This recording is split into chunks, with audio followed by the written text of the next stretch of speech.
Hey again, it's Christina from Sunshine and Flora. So I'm doing a bunch of seed starting today, and I wanted to film a video for you guys to share with you 6 really easy flowers that you can start from seed. Not even ones that you have to start inside, but ones that you can actually direct sow in the ground.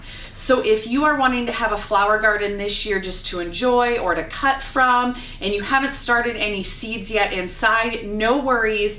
I have 6 varieties for you that you can easily direct sow out in the ground, and they will grow to be full, beautiful plants. So I garden in zone 5A in Northwest Iowa, and typically our last frost is around the 2nd week in May or so. The direct sow seeds that I usually plant out in the garden, I will plant anywhere from the 3rd week of May to around Memorial Day.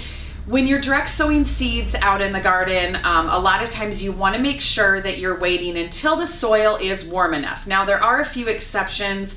A lot of like the hardy annuals you can direct sow out earlier, but sometimes that gets a little complicated. So the flowers that I'm going to tell you today are ones that you can easily throw in the soil. Once it is warm, they will take off and grow really fast and be big, beautiful plants. So the first one on my list is probably one of the most popular ones, and that is zinnia. I absolutely love zinnias. I grow hundreds of them every year for my cut flower bouquets. There are so many different varieties of zinnias. There are shorter ones, there are really tall ones. The ones that I grow a lot of are the Bennery's Giant series for a couple different reasons. One is that variety is a little bit more powdery mildew resistant, which is helpful for me to extend my growing season.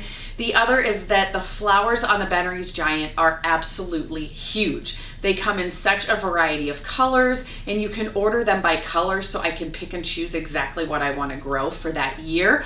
But there are so many types of zinnias. If you don't want ones that get 4 to 5 feet high, you can get some that you can plant in your vegetable garden or in pots that are just a feet or 2 high. But zinnias are really easy to direct sow in the ground, and they will come up and be big, beautiful plants. One other really good thing about zinnias, if you're cutting them, they are a cut and come again. So the more you cut them, the more blooms that you get. The second one on my list are cosmos, and cosmos also are a really aggressive grower in the garden, at least for me when it gets hot. I actually don't think that I've ever started cosmos from seed inside. I think I may this year just to try to get a little bit of a jump start on the season, but usually for my cutting garden I will plant these outside, and they grow like crazy. Now cosmos come in a variety of styles. There's singles and doubles. One of my favorite varieties is the Double Click series, which comes in snow puff or a cranberry color. The greenery of cosmos also works great for a filler in cut flowers. And cosmos are just like zinnias, they're a cut and come again, so the more you cut them, the more blooms that you get. Cosmos, you want to make sure you definitely leave enough room in the garden, because these plants will get as tall as you and they will get wide, almost like a hedge. So make sure you're leaving plenty of room wherever you plant these. The next one on my list is probably one of the most popular flowers, and that is sunflowers. Of course, everybody loves sunflowers. Now, there are a couple different types of sunflowers. There are branching sunflowers and there are single stem sunflowers. I plant mostly the single stems for my cut flower bouquets, and I plant a lot of the Pro Cut series because Pro Cut sunflowers are pollenless.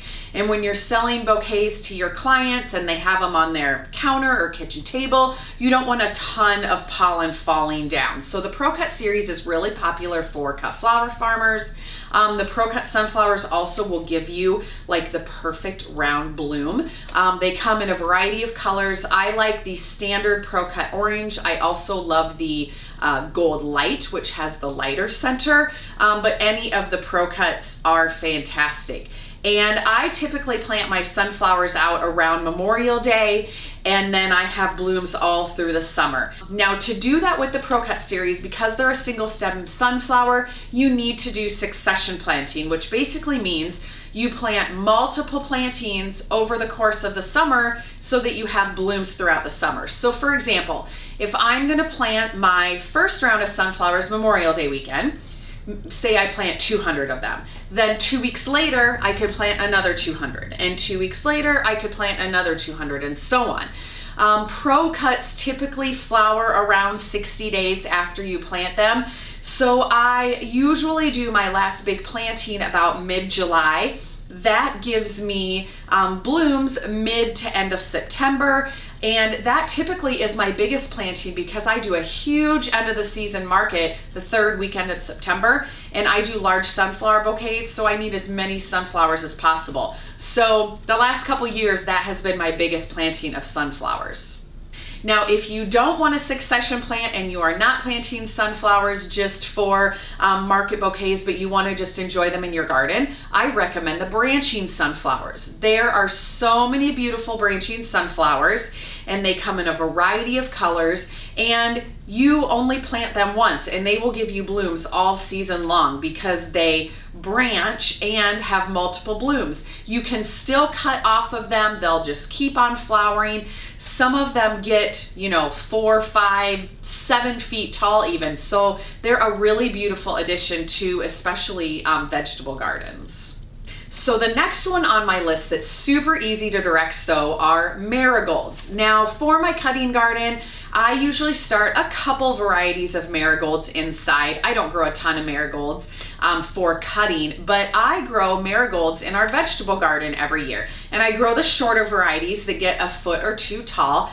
And literally when we are planting our vegetable garden, I will take each corner of the garden and I'll make a little hole, dump a few marigold seeds in, cover them, water them, and they will grow into these beautiful plants, beautiful bushes of marigolds in each corner of my vegetable garden each year.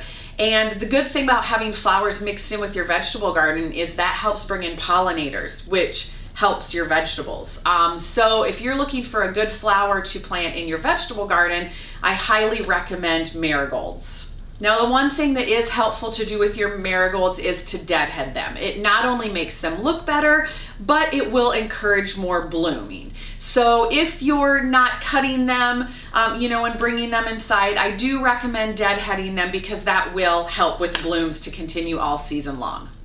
The next one on my list, and another really good one for vegetable gardens, is calendula. It's also known as pot marigold. You can direct sow these out in the spring, or calendula is one of them that is known for direct seeding itself. And that means if you let some of the flowers go to seed in the fall, the seeds drop on the ground, they're out there all winter long, those will grow on their own in the spring. They have self-seeded themselves. This happens to me every single year with calendula. Now, even if you are just growing calendula to look at to be beautiful, not to have in your cutting garden, these are great additions for your garden, your cutting garden and your vegetable garden, because they not only are pollinators, but they are aphid attractors. And if you have ever grown some vegetables like broccoli, Brussels sprouts, you know that sometimes those plants can get overtaken by aphids and you don't even get to enjoy your vegetables. So calendula can work as a good host plant to attract aphids, and then they will stay off of your other plants. So I like to do at least one nice plant of calendula in my vegetable garden, and then a couple in different ends of my cut flower garden, just so that the aphids go to those plants and hopefully don't go to some of my other ones that I actually want to use.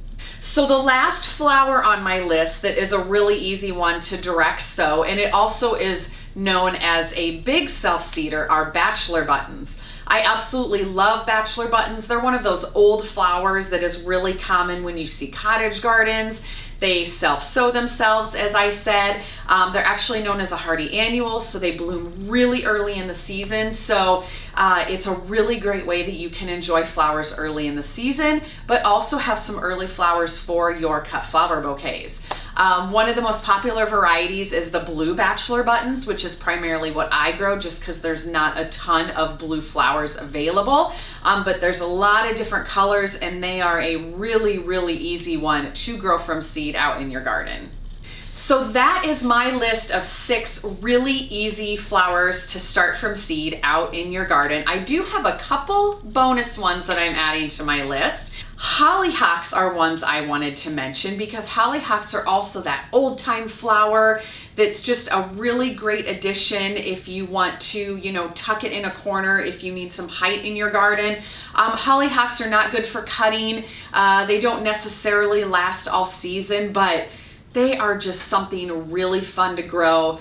They will self-seed themselves. So that is something really fun to try in your garden. Something else that's really easy to direct sow in your garden are pumpkins. If you want pumpkins to decorate with in the fall, say your front steps or around some planters, pumpkins are so easy to direct sow.